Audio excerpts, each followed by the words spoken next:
But I don't have to consider myself a prisoner. I don't have to consider myself a victim. That's my choice. That's my choice. And I can choose to not be one.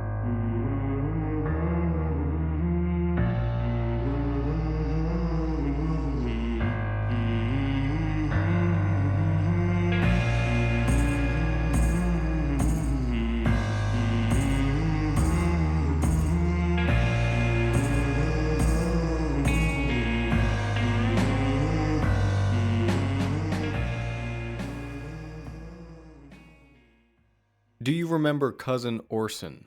Orson Lannister. Of course, wet nurse dropped him on his head, left him simple. Simple. Used to sit all day in the garden crushing beetles with a rock. I was curious, why was he smashing all those beetles? What did he get out of it? First thing I did was ask him, Orson, why are you smashing all those beetles? He gave me an answer. Smash the beetles. Smash the beetles. It filled me with dread. Piles and piles of them. Years and years of them. How many countless living, crawling things smashed, dried out, and returned to the dirt? In my dreams, I found myself standing on a beach made of beetle husks, stretching as far as the eye can see. I woke up crying, weeping, for their shattered little bodies. So why? Why do you think? Why did he do it? What's it all about? I don't know. That was parts of an exchange between two fictional characters, Tyrion Lannister and Jaime Lannister in Game of Thrones. Tyrion is a dwarf who's on trial for a murder he did not commit, and his brother is there counseling him. And so he recounts the story of a cousin, his cousin, that used to smash beetles all the time. He just smashed beetles all day, and he was simple, but that's what he would do. Smash beetles all day, all night, every waking hour. And he observed him and he thought, well, why is this guy so obsessed with smashing beetles? It's akin to the question of why does anyone do anything evil? It's this question that we find ourselves confronted with a lot in life where we see someone doing something that we would not label as good, and we ask the question, why? Why? It's similar to how in the Batman, there's this reoccurring theme that Batman, he's always trying to find the motivation behind the Joker. Why is the Joker doing what he's doing? Why is he doing all these evil things? I gotta find a way to exploit his desires. Surely he must want something. And there's a very interesting perspective when it comes to this if you simply zoom out a little bit. Because a lot of the things that we observe in other people doing that we think serious, a lot of times they don't feel the same. And just as an example, there's vegetarians, there's veganism, there's people who are just filled with dread at the thought of eating another animal. And then those same people, maybe not, those same people might have a mosquito land on their arm and they might swat the fly away. And they wouldn't even think about it, just kill the fly. And it's life. It might not be sophisticated life, but it's life. And it's a very interesting question, like where we draw the line on what is right and what is not. What is valuable to us and what is not. And so the person that's just smashing beetles, they don't think anything of it. They don't really think about it. It's just killing beetles. Similar to how when we're kids, a lot of us spend time just squatting ants, maybe beetles too. And there's one answer that's kind of a darker one, which is, well, people just like to exploit power when they have it. Meaning, if something is so insignificant to you and you have the power to destroy it, you will do so. And that's a very dark one, right?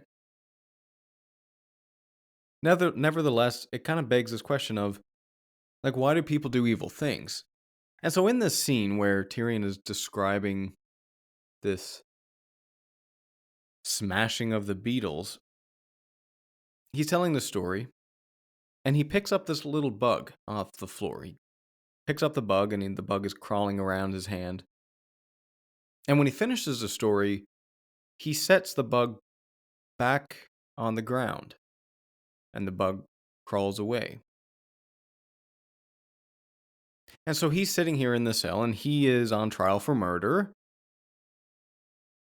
a murder that he did not commit, and there's a pretty decent chance that he's going to die from this. He's going to get killed. And yet he picks up this little bug and he lets the bug go on with its life. And so that's a very good idea of how we should react when we see things in the world that we would label as evil. It's like, what do you do when you're a victim? What do you do when everyone's stacked against you, when you're standing alone, when there's evil being committed to you? Like, what do you do? What is the right answer? Well, I can tell you what a common answer is. A common answer is bitterness, is resentment, and through that, committing more evil. And so we could take that scene, the scene where there's this person in jail for a crime he didn't commit and he's about to get killed for it. And all he wants to do is commit crime. He wants to commit hate. He wants to do damage. So he crushes the only thing he has power over, which is this little bug. And that would be understandable. We could look at that and say, you know what? You're about to die. That makes sense. You're angry. You're letting it out on something. We can understand it. But that does not make it right. And so, what's the response when we're confronted with evil in the world? When evil is done to us? Well, you stop. You say, okay, this is going to stop here. You be a person of strength, of fortitude that can say, even though I am being victimized right now, I am not going to consider myself a victim, and I am not going to commit any more damage to the cosmos, to anyone else. Hey there. Let me thank you for being a listener to this ad-free podcast. If you enjoy the podcast, there are a few things you can do to help me out. A 5-star review on Spotify or wherever you're listening to this really does help, and it's free. You can also sign up for my Substack newsletter or Patreon. Substack free gets each episode emailed to you along with the transcripts in the form of an article. You'll also get access to my live talks, followed by a Q&A afterward. Substack Premium supporters and my patrons on Patreon get access to the recordings and a brief article of those Q&A sessions, access to full episodes of the Paradoxically Speaking podcast, my Steps to Success interview series, Stoic meditations, and much more. Links to Substack and Patreon can be found in the show notes. And man, if you really think about that, where Tyrion is in prison for a crime he didn't commit and he's about to die, you could look at that and you could label that as something called life. You could look at yourself as someone who's in prison, right? Because we're stuck in this state of constant motion in life. We can never be okay 100% of the time. We can never feel great all the time. We can't just sit down and be in bliss. We have to get up. We have to eat. We have to work. We have to get our clothes washed. We have to let the dog out. We have to feed our children. We have to bury our parents. Like, there's all these things that we have to do. And that can feel like a prison. In the same way, we're stuck in this prison, and guess what? Well, we have something waiting outside this prison, which is death, imminent death. And so that scene, it's it's a microcosm for what we all experience in life, which is a lot of times we feel trapped. A lot of times we feel ourselves questioning what is going on with the world. Why is this person doing something so evil, so heinous? How could they do it? Alfred, which is Batman's advisor and butler, he said, well, some men just want to watch the world burn. So there are just people out there that want to destroy. There are people out there that are evil. But there's not a whole lot you can really do about that. There's not a whole lot you can really do about that. What you can do is you can do your best in the world. You can try and live by a code. Justice, wisdom, courage, temperance. Maybe that's a pretty decent code. You can try and live by that. You can try and do the right thing. You can try to look at your limitations. Look at this prison that you're in and say, okay, there's a wall there. I can't do that. There's another barrier over here. There's things I can't escape in life. I can't escape my responsibility. I can't escape that I need to sleep. I need to waste like a third of my day. I can't escape that I have to work. I can't escape that I have to provide for my family. I can't escape the death of my family and friends. I can't escape death myself. There's all these things in life that I cannot escape. But I don't have to consider myself a prisoner. I don't have to consider myself a victim. That's my choice. That's my choice. And I can choose to not be one. I can choose to not be a slave. I can choose to not be a victim, even though we're all, through one perspective, we're all in a prison that ultimately leads to death. But we don't have to be prisoners. We don't have to consider ourselves that way. It's all a matter of perspective. And what we can do when we're stuck in our prison and we're wondering why do people commit evil, and we're fearful, we're afraid because our death is coming rather quickly,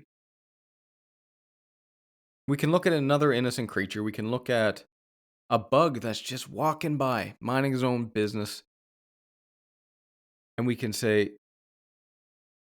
this thing means nothing to me. It's powerless. I have so much power. I could kill this thing. I wouldn't even feel it. Wouldn't even feel the pressure on my foot.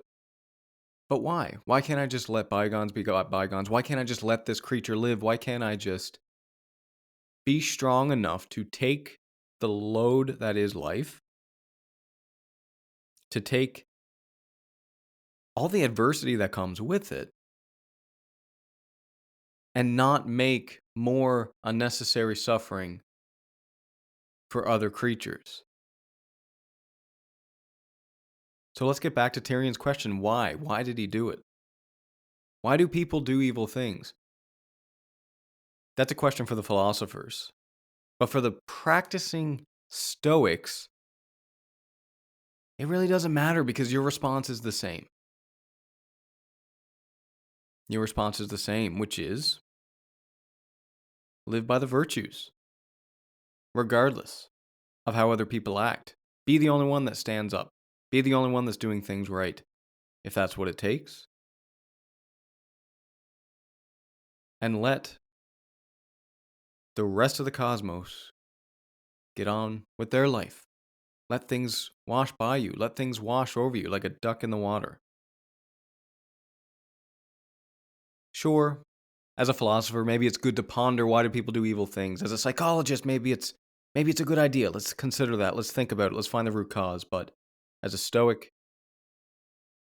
not really up to you. And if it's not up to you, it can't make you happy.